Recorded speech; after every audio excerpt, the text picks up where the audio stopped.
morning, everyone. Congratulations, graduates. Let's give them a big round of applause.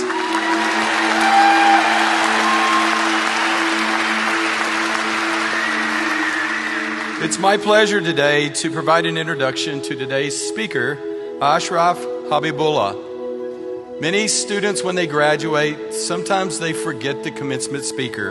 I don't think that will be the case today. Ashraf is a structural engineer and is president and CEO of Computers and Structures Incorporated, which he founded in 1975.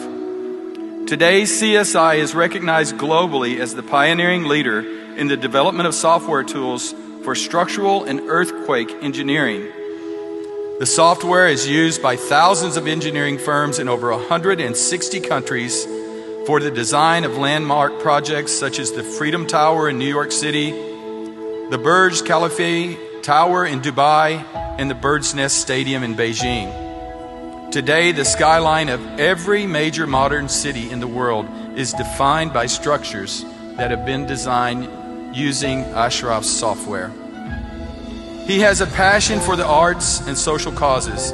He is co-founder of the critically acclaimed Diablo Ballet and the founder of the Engineers Alliance for the Arts, an organization that involves school children with technology, focusing on the artistic aspects of bridge engineering.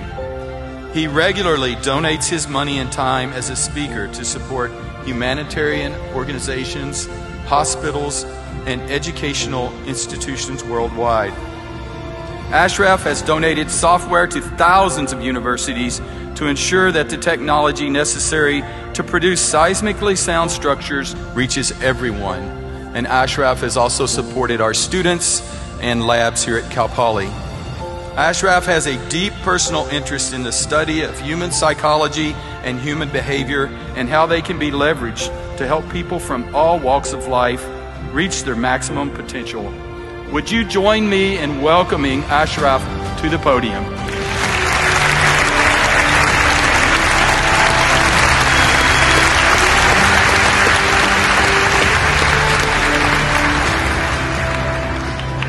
Well, thank you so much. I just didn't know I was that good.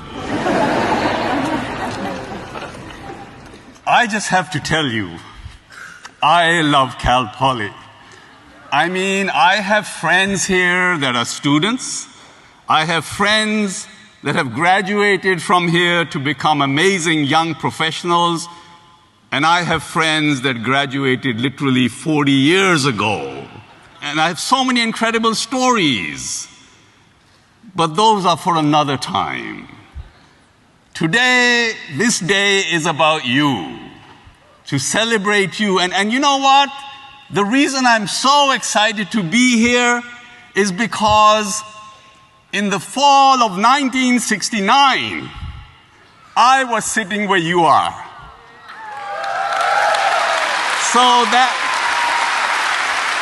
was exactly 50 years ago, you know?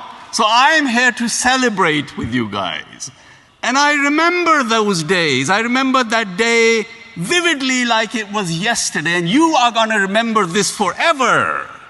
The feeling, the accomplishment, and the relief. You know, the fact that this phase is behind you.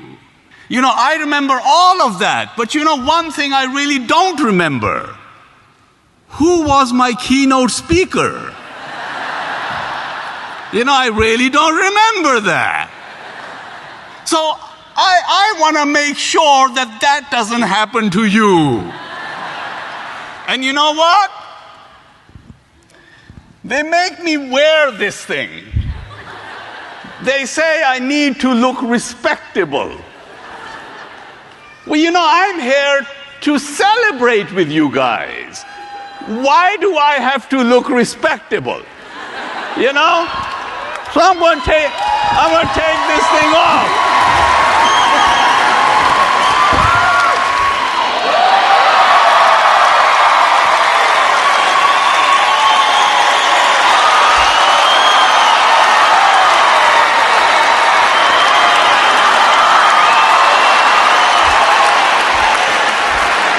tell you a little bit about this jacket. You see, I think every keynote speaker needs to have a jacket like this. Because you know, when you come to a commencement and you wear a jacket like this, you can basically say anything you want to. Because nobody's listening. They focus on the jacket. And of course, you get invited everywhere, and they never forget you. Try taking this thing through security with them wires and them batteries. You know, they actually make me take it out of the bag and wear it. Can you imagine 500 people in line in Dubai? And here I am at the head of the line with my lights on. All kidding aside, you know, I came to America, this is also 50 years ago. December 8th, 1969 is when I landed in this incredible land from Pakistan. And I remember my dad taking me up to the plane, and there was a colonel in the army, so he could get into the plane. He sat me down on the chair, and he said, "Go make something of your life. Make a lot of friends. They will come in handy." And they did. Over the past 50 years, I have made friends everywhere. And they have done exactly what my father said. They molded my life. So today, I'm here to make new friends. All of you. I want a picture with every one of you.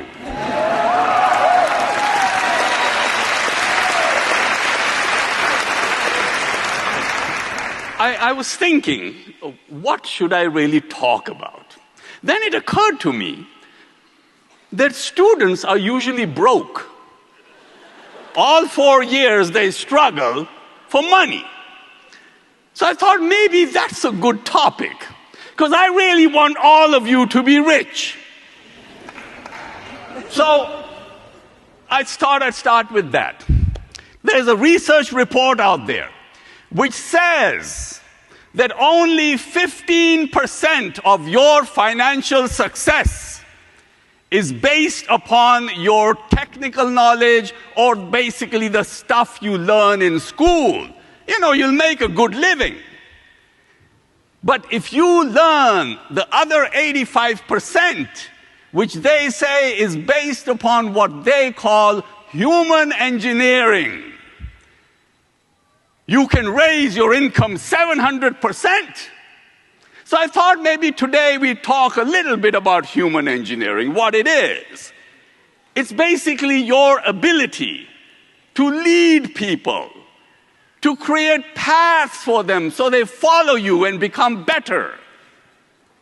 It's your ability to inspire them, to make them do things that maybe they never did before.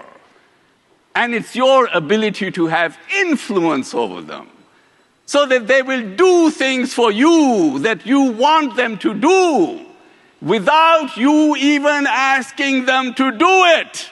How amazing is that? And when you learn about human psychology and human chemistry, you will learn something amazing. And that is that human beings are created for one and one only solitary reason. Well, there's actually two, but this is one of them. And that is that you are created for making the life of another human being better.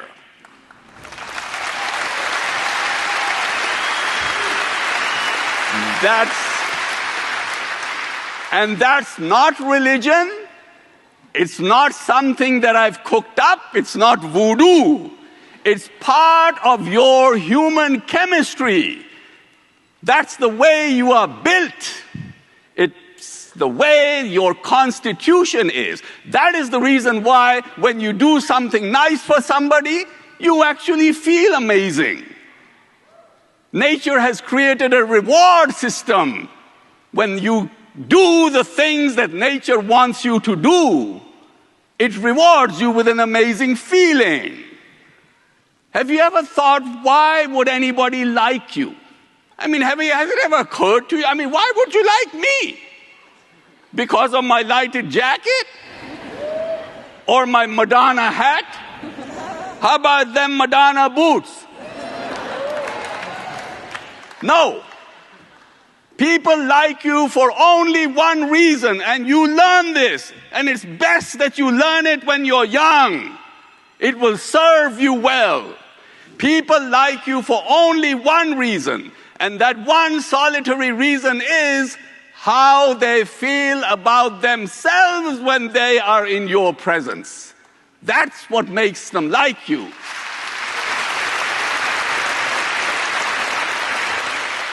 It's called the serotonin factor. If you can make a person feel like a gazillion bucks, they will come back to you again and again and again. When I'm nice to you, you get a serotonin rush. You glow. When I see that, I get a serotonin rush. I glow. And when all of these people around watch that interaction, they get a serotonin rush. Why do you think game shows are so popular? You know, there's a girl jumping up and down, winning a car. She's happy as whatever. And then there's the host, so happy. But what about all these people in TV land by the millions? They're tuned into the television. They ain't getting jack shit. Right? What they're getting are serotonin rushes. That's what they're getting. They're drunk. And marketing people know that. Serotonin is one of the biggest marketing tools available to humanity. But they don't teach you that. That's from me. Why are you here? I mean, you know, you did your coursework. You paid the fees. Right? Why don't they just send you a PDF and say, hey, congratulations, bye-bye. You're here. You're spending all of you people, what are you doing here? You've come for your serotonin fix. You're a bunch of drug addicts. It's true. It's true. I mean, just wait till your graduate walks through here. You'll be so drunk with serotonin, you'll be in tears. You know, human beings are fundamentally created to have human relationships. That's why it feels good to hug somebody. That's why it feels good to come out here and look a person in the eyes. The human connection. It's an oxytocin effect. You know, I developed software for designing buildings and bridges to stand up in earthquakes. For some reason, wherever they speak Spanish, there are earthquakes. Now, maybe it's their amazing people that they are, their warmth, the fact that they know how to celebrate life. Right? The love makes the earth quiver under their feet. I do a lot of seminars on our technology. They show up by the hundreds. Now, I don't speak Spanish, but what do? When I go there, this is how I start my seminar. Yo nunca pensé que pudiera querer con esta pasión que me quema la piel. Volar por tu cuerpo es el cielo tocar. Quiero contigo llegar una noche más. Oh!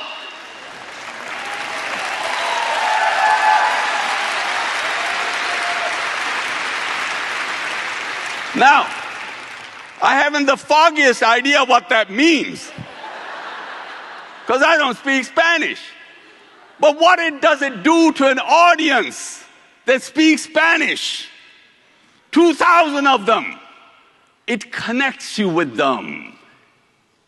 It gives them an oxytocin rush, makes them feel amazing about themselves. And what does that do?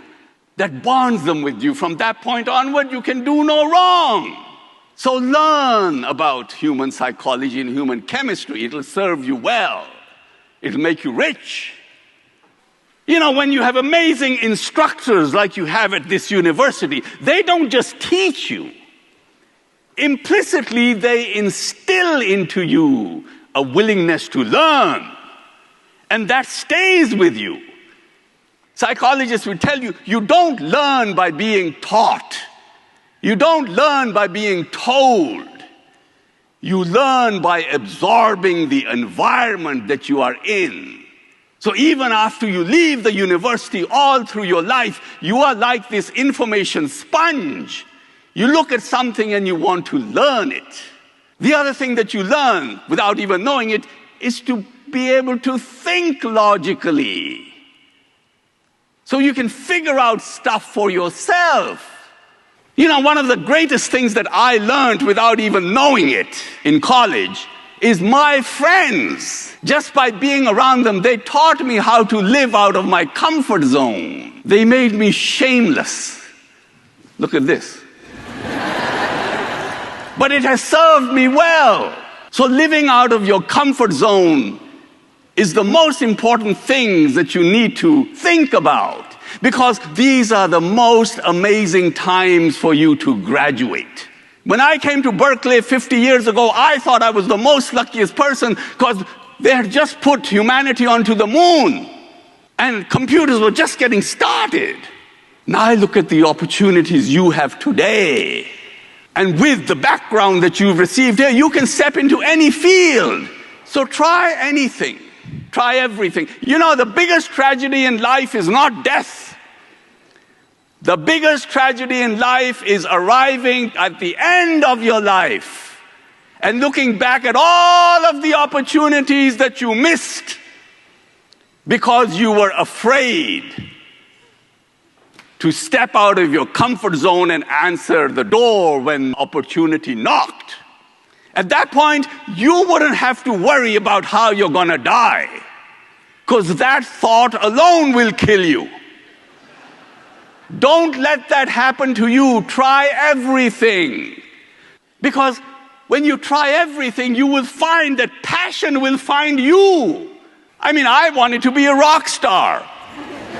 I wanted to come to America, put Elvis Presley out of business, and run away with Mary Tyler Moore. When it turned out that that probably was not going to happen, I became a structural engineer. And it's been amazing. When you try everything, eventually passion will find you. And you will end up having such an incredible job that you're willing to do it for free. How amazing is that? There will be no difference between your work and your play. Every person will be looking at you and wondering, is this sucker working or is he playing? You're actually doing both. And at that point, you would have mastered the art of living.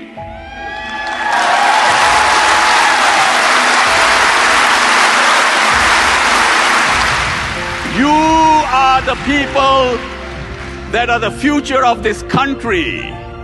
You are the ones that are going to create the next Uber app. $50 billion worth. My God, what is that? What is Uber? It's just a stupid app worth $50 billion. You can do that. Now, when you do that, the reason I want to be friends with you is I want to come to your launch party. The world is out there waiting for you. Go grab it. Good luck, and make sure I'm on your invitation list. I will keep my jacket warm and my batteries charged. Thank you.